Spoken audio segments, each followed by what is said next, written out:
Hi, this is Tom Kane, the voice of Jedi Master Yoda. And this is Inside the Force. Listen, you will. Foreseen it I have, yes. It is a period of Star Wars mania, as new movies, comic books, novels, and TV shows populate the system. Fueled by their love and passion for the galaxy far, far away, two exceptional geeks tap into hundreds of holocrons in order to bring you the knowledge and insight of all things Star Wars. Come and join them as they go inside the Force. Welcome, everyone, to Inside the Force. I am David Cottingham, and back with me, Casey Cooley. Hello, everybody. Hello. Welcome, Casey, back to the show. Thank you. We're doing the first show here remotely since you have moved away a little bit. A lot of changes have happened to me in the last month. First off, congratulations again. Thank you. On your recent nuptials. I'm married man. Yeah. Yeah, and I'm living in Louisville until my wife and I move into our apartment this weekend in Shelbyville. That's right. So a lot of transitions happening. And we just got a car, so a lot of stuff's happening. Wow, great. Yeah. Game of life there. That's right. We are I'm still in the same house, still in the same town. So a little milestone, I guess. This is the 60th episode of Inside the Force. And we got a lot to get to. We hinted, at the beginning of the month, we have been kind of wanting to highlight the Jedis during during this kind of season that we're going to go. We don't know if we're going to do a couple months. Mm-hmm. A couple weeks ago, we started with it, just kind of highlighting the different ranks. Last week, myself and Corey, your brother, filled in for you. We talked about the three pillars of the Jedi. Right. And then now we talked about wanting to talk about one of the major aspects, or the major aspect of probably the Jedi, which is the actual Force. Right. Hence, inside the Force. We're going to go inside of it. That's right. Inside the Force. So we will just highlight that. We will talk about the brand new series in the comic book world called Darth Maul, Son of Dathomir, which came out. It's a 4-part series straight from the scripts of the Clone Wars. So we will talk about that first issue, and then we'll get into some news, obviously. And then, of course, we'll finish up with some trivia, which I think Corey got right last week, if I remember correctly. I actually got to listen to that. Oh, did you? Okay. Yeah. I think was it a pure guess? I can't even remember. I think it was an easy question. Yeah, I think it was an easy question. It was an easy. I got it right listening to it. Oh, okay. It was an easy question. Okay. So you're you're going to be one behind me now. That's fine. In the total, but that's all right. All right, so let's dive into some Jedi knowledge here. Gotcha. As we all know, the premise of probably the entire Star Wars saga is centered around the Force. Right. We never really talked too much about it as far as centering around it, but obviously everybody knows. The big thing what I really wanted to talk about more than anything was really the different ideas that have come about with the Force. Mm-hmm. And basically through the movies and through the Clone Wars, because when the original trilogy came out, it was all about this mystical presence feeling that how Yoda described it was an energy field, or no, Obi-Wan said the energy field, I think, right? Well, Obi-Wan says it's an energy that surrounds us, binds us, penetrates us, gives a Jedi his power or something like that. Yeah, binds the galaxy together or something like that. Yeah. And then Yoda, says it's an energy field within all living things. You have to feel it, between you, Yeah. the rock, the plane, the land, everything. Yeah, and then Qui-Gon. That's right. Yeah, and Qui-Gon talks about the midichlorian. Yeah, part. then he introduces the midichlorian. So in the beginning, in the original trilogy, it seemed like it was a very simple concept. Yeah. But then once we got into the prequels, it started becoming this more scientific explanation where each living being had what was called midichlorians within your cells. Right. And they were the ones that detected the Force and spoke to the Force through them or something like that. So very, I don't know. What do you did you feel? Because a lot of people felt kind of cheated. Yeah. Is that what you felt after the prequels? No. I mean, I was still a kid at the time when the prequels came out. I was just like, little Anakin learning about it, kind of. I mean, I had an idea what the Force was, and basically, like you said, based off the prequels, I thought it was like a superpower, like magic. Right. And the midichlorians, it didn't bother me. I mean, I don't know, I was okay with it. It just expanded my idea of the Force. But I was still able to have that mystical aspect of it along with this, scientific part of it. Like they both were cohesive. They both made sense to me. Like I was able to live with both of it and still enjoy just as well. Yeah, I'm kind of with that side too. It was surprising when I first heard it. Yeah. Because when Qui-Gon said that, it was like, well, and what's weird is that he doesn't actually say it until later when they get onto, and they're on Coruscant. When Anakin's like, "What are midichlorians?" If you remember, he tried to count, test his midichlorian count. So right away on Tatooine, you're like, "What the heck is he doing?" Yeah. What does that even matter? And I'm gonna go off the charts. Yeah, and then you find out he had more. He has more than Master Yoda, and it's like, oh well, that's something. This means something. So, but once once the explanation came out, I mean, I was fine with it. I mean, that's whatever. I mean, it doesn't discredit what we got in the original trilogy. Yeah, it just adds to it. It kind of it just adds to it. And then of course, the other side of the Force is, of course, the dark side. Now, we were introduced to this obviously in the original trilogy as well. Not so much the explanation of why someone would go to the dark side. It's just kind of said that the evil people use the dark side of the Force. It's easier, more seductive. But you learn, we learn through through mostly in the expanded universe about the origins of the dark side and the origins of the Sith. Who are the main users of the dark side? The fallen Jedi that left the Order and started the Sith in a sense. And then we are kind of introduced in the Clone Wars again to people that we have profiled in the show called the Ones. Right. Yeah. So that kind of introduces another aspect of the Force, which we still kind of. I remember when we did that profile, we were still kind of like, we're not even really sure exactly, what this means. Yeah. I mean, how did you feel about all that when I came out? It was so cool. It did raise more questions than, potentially if it was supposed to answer any questions. It raised more questions because now you have the Ones, and now I'm questioning what's the meaning of the One? What's the meaning of the prophecy? What is the balance? What does the balance mean? It's because it basically had manifestations of the light side, manifestation of the dark side, and all that stuff. And it really confused me. I mean, I feel like I might have a grasp on it, but still, I want to read an explanation by Filoni or Lucas himself. Right.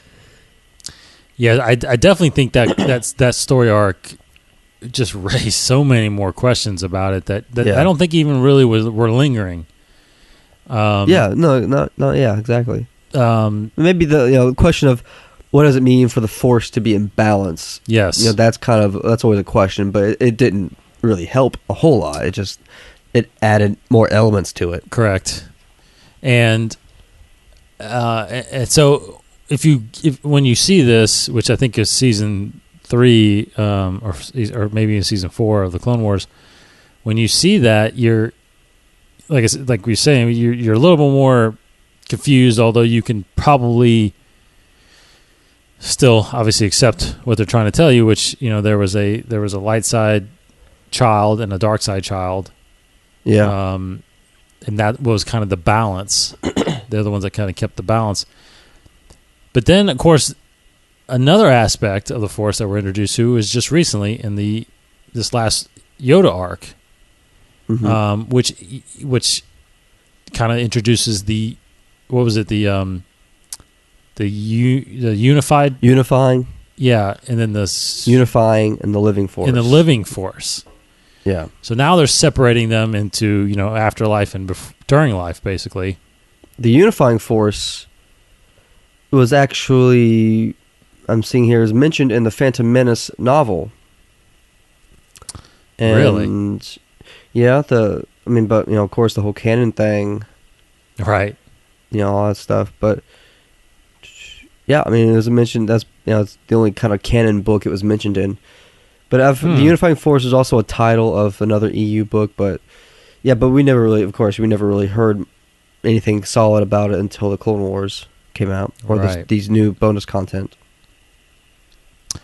So that's the first time in basically what's considered canon to be mentioned.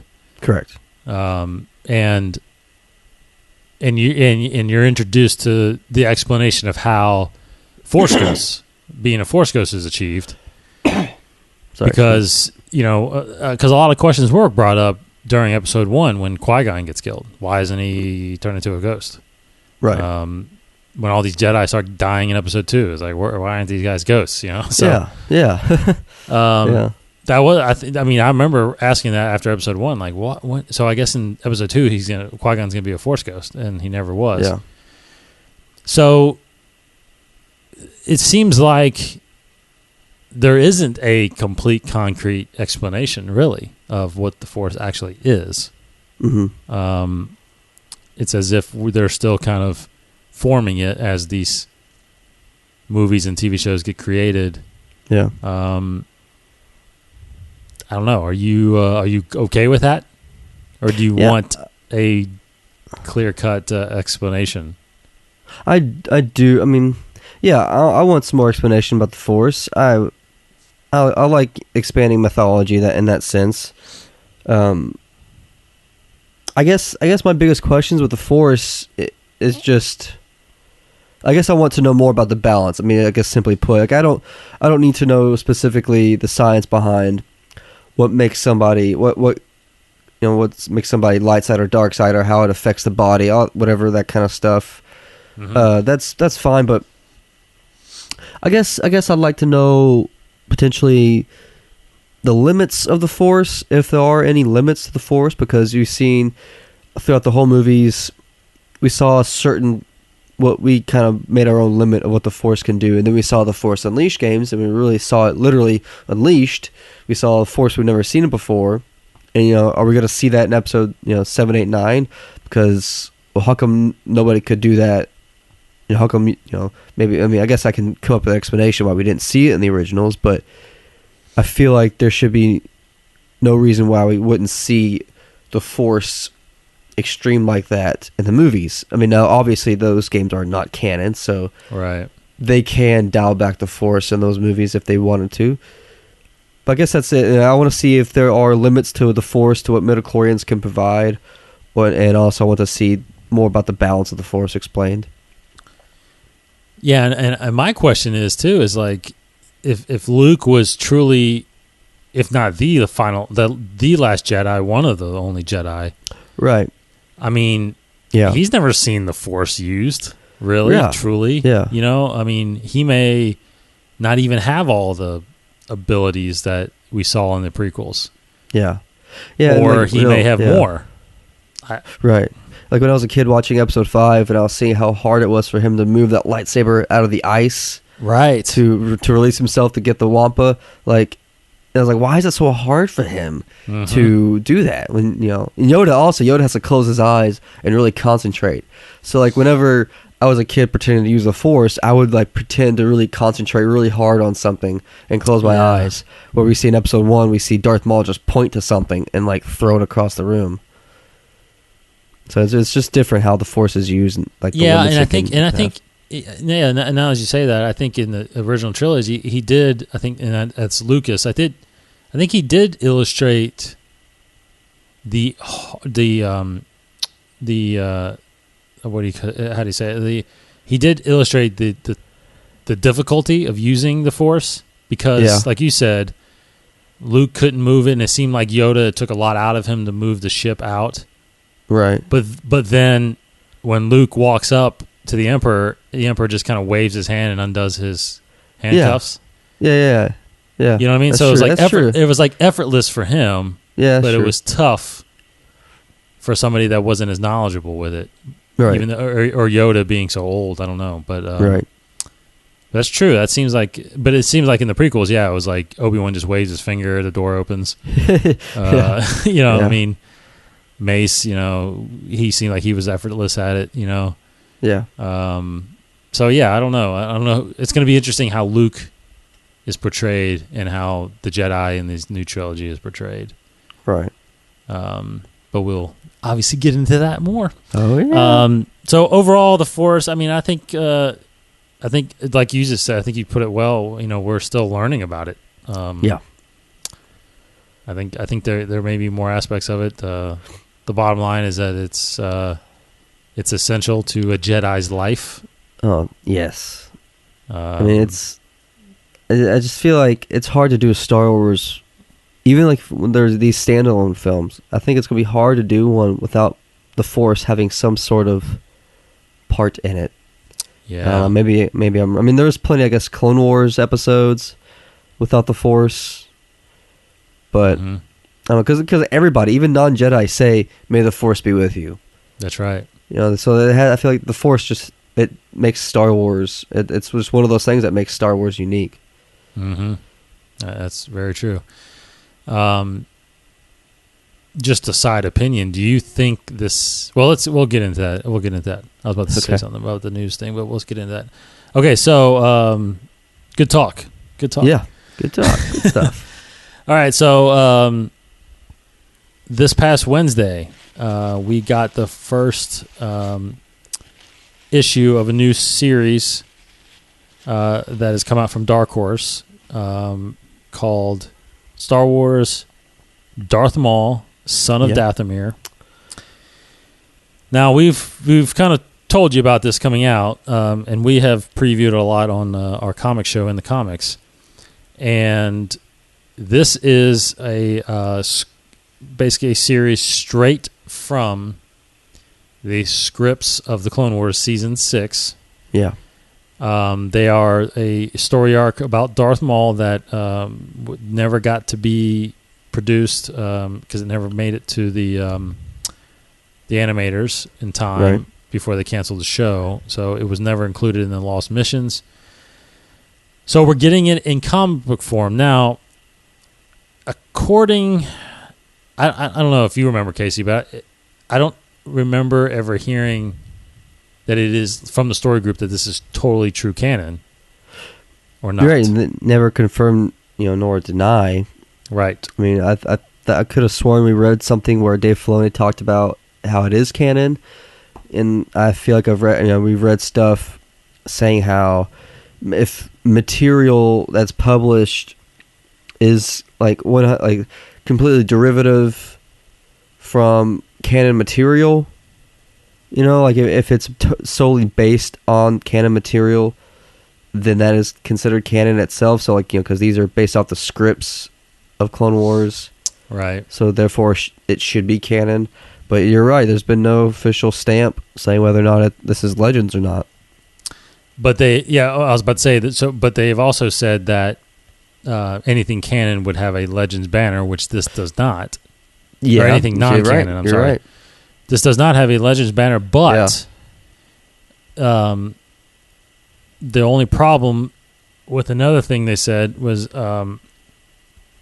in that article when they announced that the expanded universe would be called Legends is that they said that the first non-movie TV show canon publication was going to be the New Dawn book. Yeah. So what I'm assuming is that nothing prior to that book is going to be technically canon, and that's and also this is still Dark Horse. Yeah. Now I don't know if you saw the tweet that I think I retweeted it from Inside the Forest, but it was at a convention or some I can't remember what convention it was. Some publication convention where they had a logo of Star Wars and Marvel together. Okay. And they announced that there's going to be a July announcement on the first comic publications coming from Star Wars and Marvel. Oh, yeah. Yeah. Now, I read a little bit more about those, and what the rumor is that in July, which is Comic-Con, they're saying that a week before Comic-Con, they are going to announce the first 2 series, Star Wars series, comic series that are coming from Marvel. And I'm going to confirm this with my co-host in the comics, Russell. I'm going to confirm it with him. But what I'm hearing is that all the Dark Horse storylines, even though they still have it to the end of the year, apparently all of the comics are going to be done by September. Huh. Okay. And these 2 Star Wars Marvel storylines are going to start in September. All right. That is what I'm reading and what the rumor is. Yeah, it sounds like that's the official canon, start of the canon of comics or whatever. Well, and remember, the New Dawn comes out in September. Yeah. So maybe that's so the it sounds benchmark. like, yes, it sounds like the book, and it sounds like these two comics are probably going to be the start of canon. Yeah. And that the rumor is one of those books is going to be based on the Rebels. That'd be cool. TV show. Yeah. So then the other one, I don't know. Yeah. I just want to see why they wouldn't go ahead and say that this Darth Maul is canon, because it's just I feel like that they should. I feel like they should. I don't think they will. Yeah. Because part of me is like, I think they want everything to be Marvel based, to be canon. Yeah, that's true. I think they're trying to get away from 20th Century. They're trying to get away from Dark Horse. Yeah.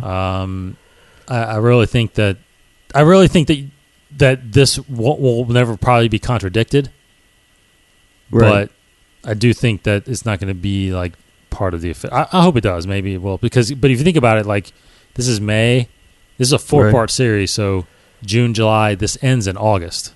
Oh my gosh! Yeah. Right. Yeah. So, and all the other books, like the book we're reading, Star Wars, that ends in August. Okay. And the reason why Marvel is wanting to put out those books in September is because of DC's anniversary month is September. So they're trying to, steal some cred from DC. So that is what I'm hearing. Now we're gonna get this official announcement sometime in July. I think they said a week before Comic-Con. Okay. But anyway, let's talk about Darth Maul, Son of Dathomir, because to me this was a great, great book.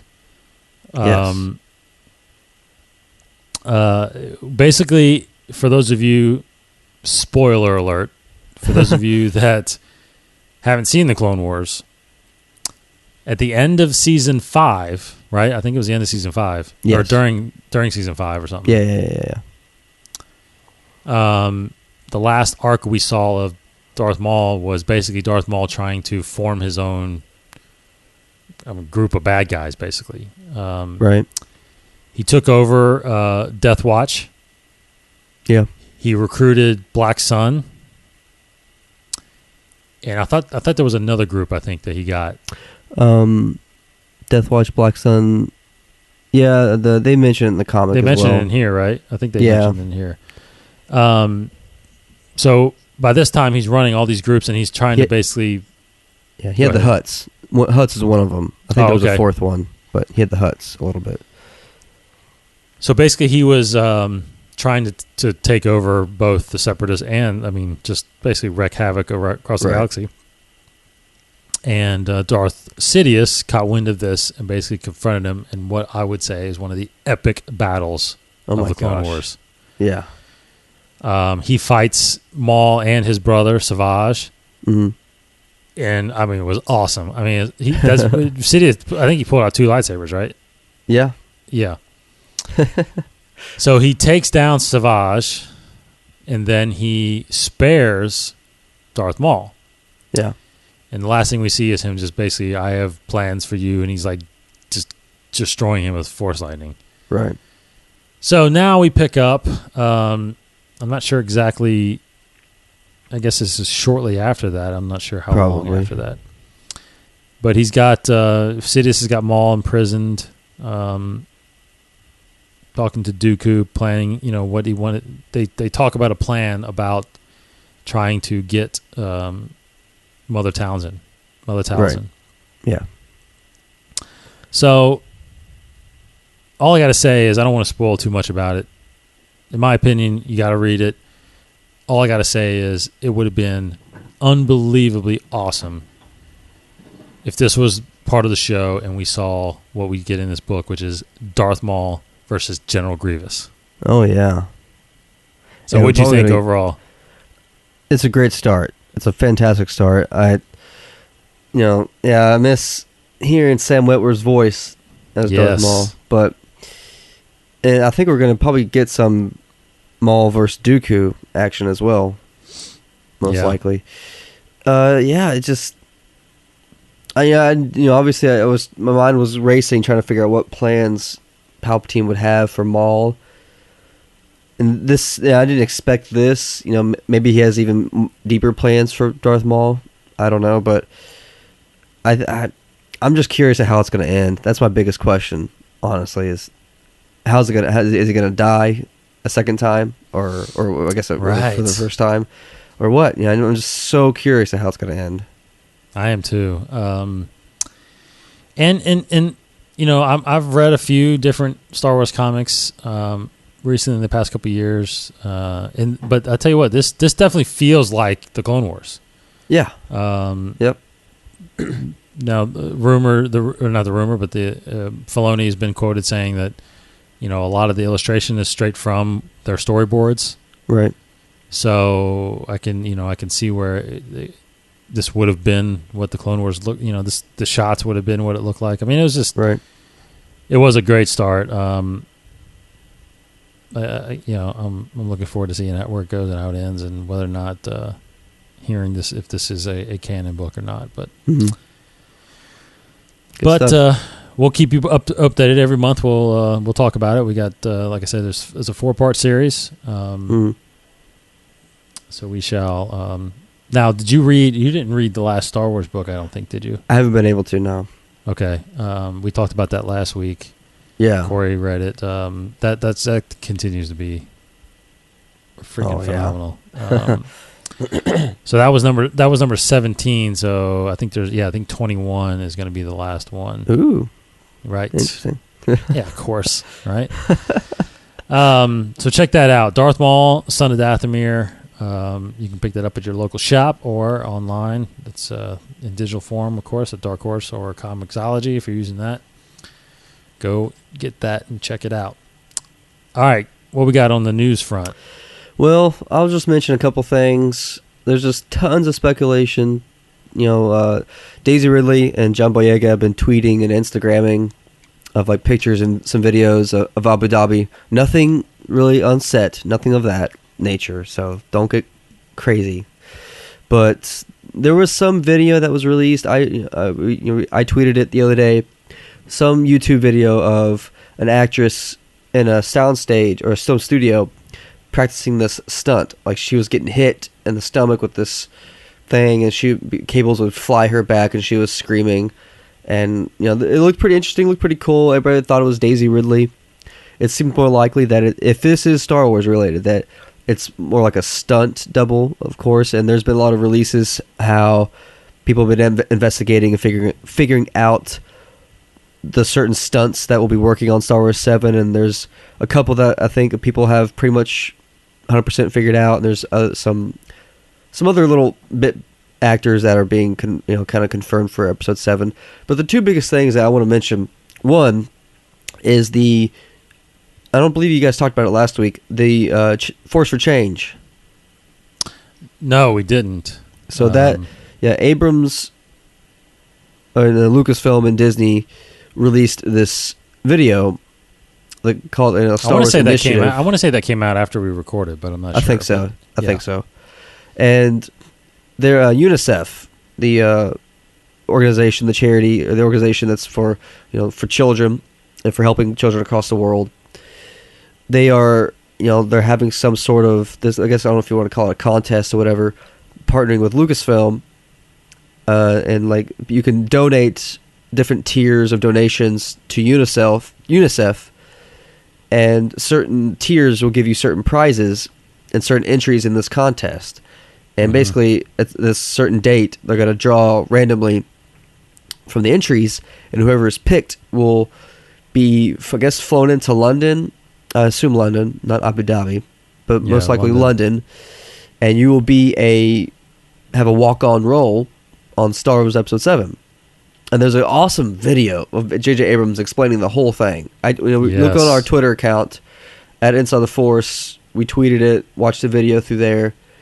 And the coolest thing is that Abrams is on set in Abu Dhabi, on set of Episode 7. You can see the actual set, part of it. Yes. And some of the characters and costume, and it looks amazing. And there's this random creature walking behind him. This, I'm assuming there's somebody inside of it, and part animatronic. It just looks nuts. It just looks incredible. What were your thoughts? No, I was. I remember seeing that posted because I go to StarWars.com every day, and I saw that on there. And at first, I was like, it just says be in episode 7, I think. Yeah. And I was like, oh, whatever, So, and I think I was doing something. I was like, I'll watch it later. Yeah. And I saw the picture of Abrams standing, and I'm like, oh, that's cool. He's standing in front of the set or whatever. Yeah. But then eventually, a couple hours later, I think I actually clicked on it and started watching it. And I didn't even hear what he said once I saw that animatic walking behind him. I was like, what? Is that? I was like, is that CG or is that actually? Yeah. That looks practical. That looks very good. Yeah, it looks like a very amazing. Absolutely. Very, yeah. And I agree with you that there's probably a good opportunity to add CG parts to it, like to make the eyebrows move or whatever. Stuff that I believe they should do in the original trilogy with some of those mask people, but that's a whole nother story. But no, I was like, I had to rewatch it to hear what he was saying because I was like, man, that is freaking awesome. Yes. Now, I'm for one, I don't have a problem with digital characters. Right. But that was pretty cool. That was amazing. But no, to see that now, I remember you texted me like, hey, look, Boyega, and they're tweeting from the set or whatever. And I was like, and I was like, man, the way Abrams which, how the secrecy of Abrams movies, I got to think that these guys cannot tweet from the set. True. Or I think, didn't he tweet something like really like a close up or something like that? You really couldn't see much. I don't know. He's tweeted. Boyega's done an Instagram video. Yeah. Oh, he did an Instagram video. He did an Instagram video, a couple of him and Daisy Ridley riding on camels to set. Oh. So they're going to set. Yeah. Okay. And there's pictures of him at the hotel. And that's pretty much it. I could imagine like once they get to set, their phones are probably confiscated. Yes. Yeah. So. My gosh. But I hope, and one thing I want to do too is keep checking on Bad Robot's Twitter because they've been the ones that kind of have sent out some of those early pictures. Yeah. So I'm assuming if anybody's going to do it, it's going to be JJ. Yeah. But yeah, I thought it was pretty cool. I think it's a great opportunity. I think that whole what's the site again that's doing it? I'm sorry. The site that's holding the contest. What's it called? It's called Hold on. Oh something. Yeah. Dang it. I'll bring it up. But that concept is just phenomenal. I mean, because Yeah. I saw it. I actually donated to it a couple months ago when they did the contest to meet what was it, Mark Hamill, I think, on Skywalker Ranch or something like that. They did another contest. So, yeah. Okay, the website is Omaze. Omaze, that's what it is. Omaze, Omaze.com. It's a brilliant site. They got all kinds of stuff on there, and it's it all goes to good causes. Yes, absolutely. And this one, like you said, goes to their new cause, which is Force for Change. Mm-hmm. So and this is something I hope that I told Casey, I said, this is something now that I hope we will try to adopt into our show. Yeah. Because I'm a believer of definitely giving back and trying to support charitable foundations, and we do a lot for Stand Up to Cancer, because we at 21 Productions we've had our experiences with cancer with family members, and we have a campaign going there that we contribute to, and so that's a big part of our company. But with this, I definitely, this is something directly Star Wars related, so I definitely want to try to get associated with this, and see what we can do. I'll definitely give, even knowing that I probably won't win, but it's something that it's unlike an entry fee that is probably just not going to do anything. Unless you have $50,000, then you can get, and then we'll have thousands of entries. Yes, but and more than likely, someone that does that will win. But you never know. I mean, I'm probably going to do like $100, and I get, I think, 10 entries. You never know. There you go. Yeah, that's the one. That's the one. Yep. So the only other big thing that happened this past week was the official announcement of the director and writer for the first Star Wars standalone movie, I should call it, standalone. Yes.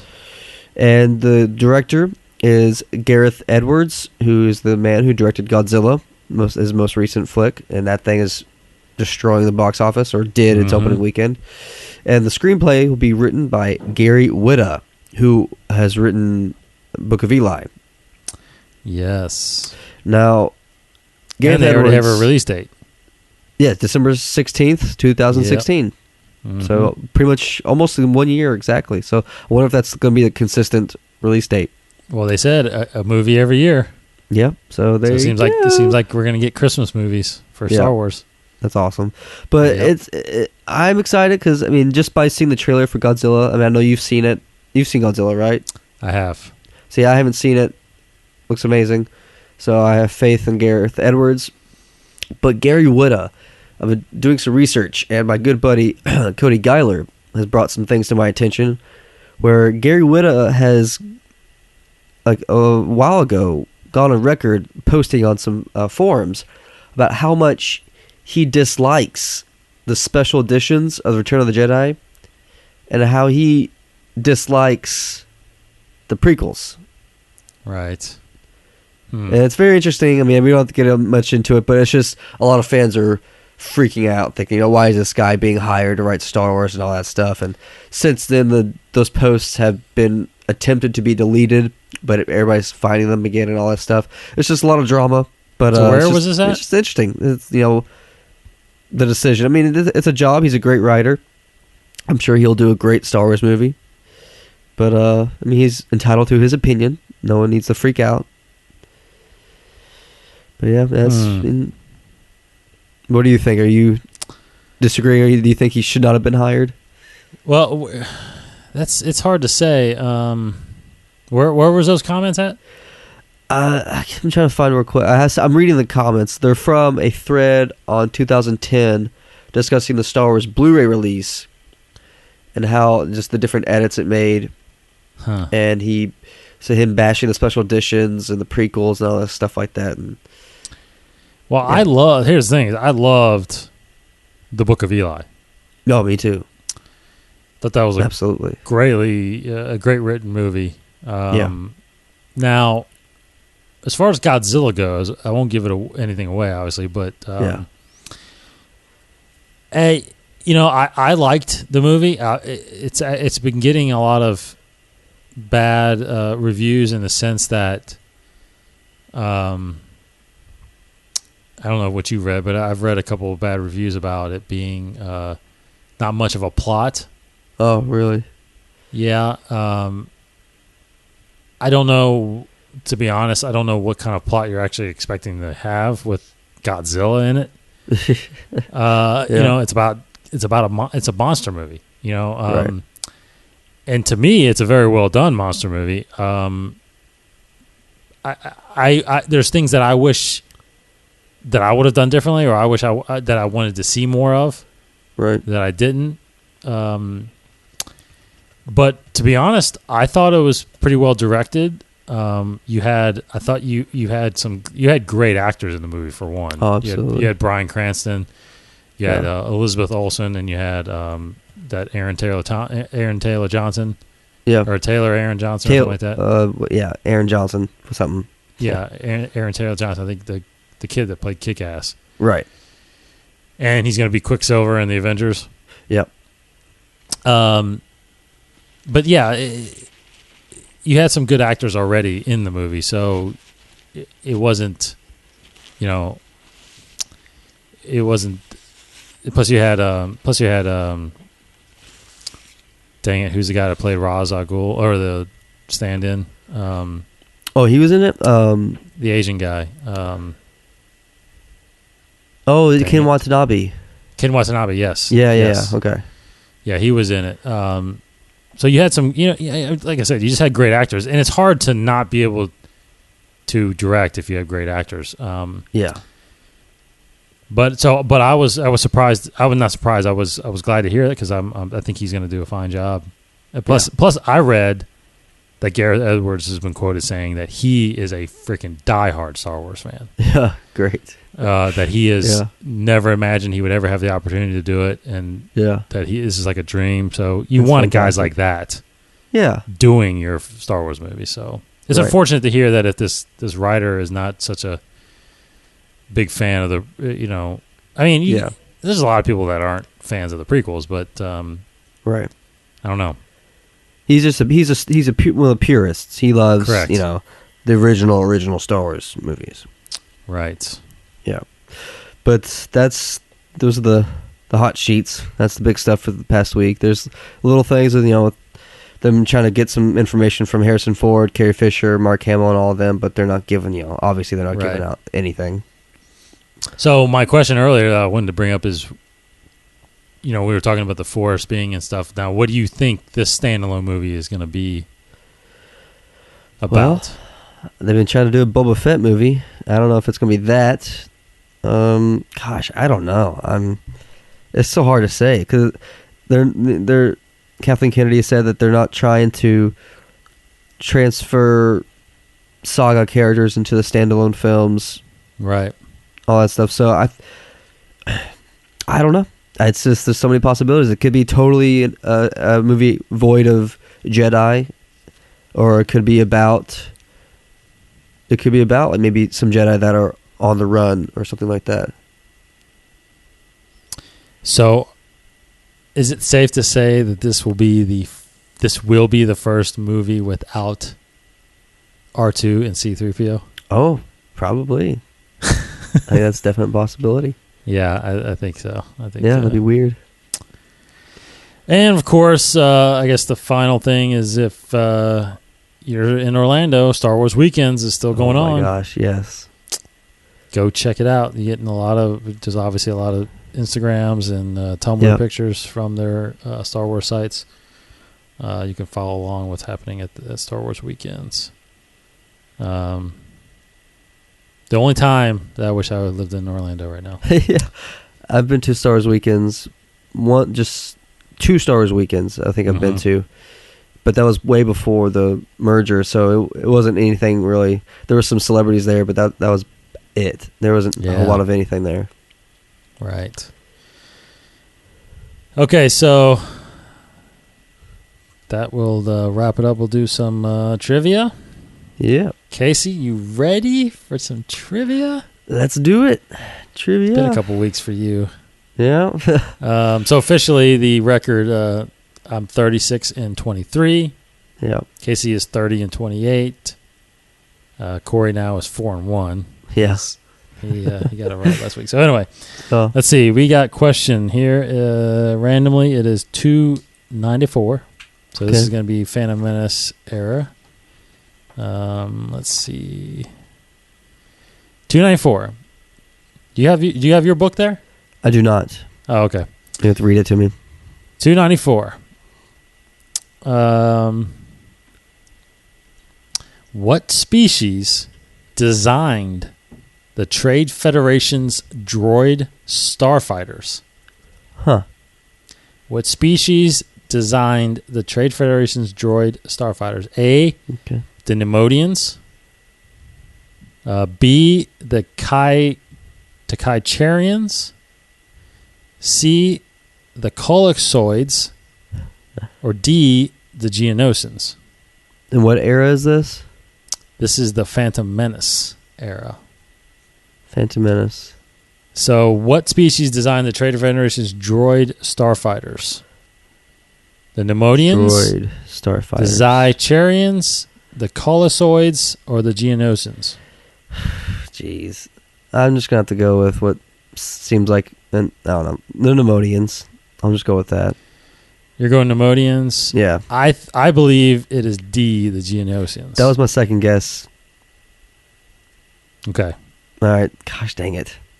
You can change it. It's not over. No. Nemodians. You're going Nemodians. Yes. Okay. And here is, I'm going to answer for A. Okay, here's A. Can you hear this? I don't know if you can hear this here. It's all right. Oh, fuck. Wrong. It's actually B, Oh. the Kaicharians. Kaicharians. Well, because I didn't think. That's why I asked what era, because Phantom Menace, that's why I didn't say Geonosians. Cause True. I feel like but yeah, that was like my guess, because I remember seeing like the Federation balls or whatever, Yes. there. They so were parked there. yeah. I figured they made them. I don't know. But yeah, well, I've never heard of the Kaicharians. So What's a there you go. Kaicharian? I don't know how to wonder spell it. It's X-I, Okay, that makes sense. Kai, and then Charian, Charrarrians.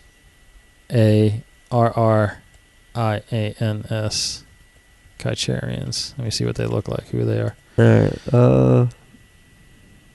Jeez. Oh, they look like the droid freaking starfighters. Oh, They look like vulture droids. yeah. I got you. Weird. That is weird. So that's what they're talking about. Very interesting. Weird. And if I had known what that was, then that would be an obvious. Yeah, answer. they were a hive-minded species. Wow. Yeah, their body, they look exactly like the droid Vulture. The Yeah. Vulture droid. Whatever. Oh, man. Incredible. Okay, thanks for checking us out this week, everybody. You can follow us on Twitter at Inside the Force for all the latest news and updates from Inside the Force, as well as Star Wars, everything related to Star Wars. Check us out at InsideTheForce.com. You can get there and subscribe to us on iTunes, as well as our RSS feed. We are also on Stitcher Radio and TuneIn Radio.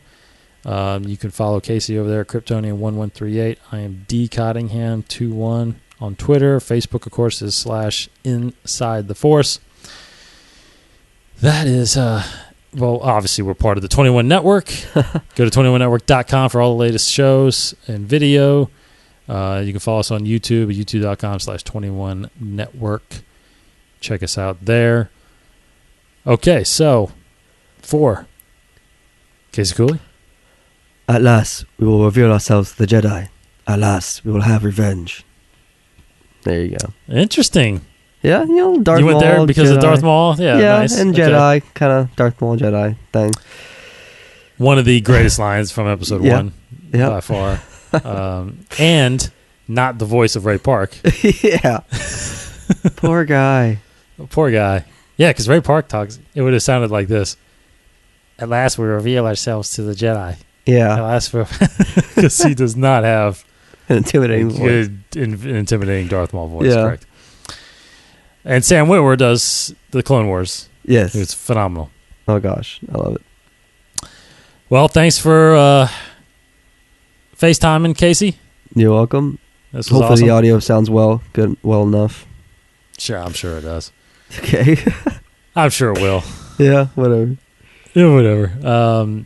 Thanks everybody for checking us out this week. Tune in next week for episode 61 as we dive more into Star Wars and get inside the Force. For Casey, Goodbye, everybody. I'm Dave, and may the Force be with you. This has been a production of the 21 Network. For more great podcasts, visit 21network.com. To view additional content, subscribe to our YouTube channel at youtube.com/21network. Follow us on Twitter at 21network for the latest news and updates. The 21 Network, for the fan and all of us.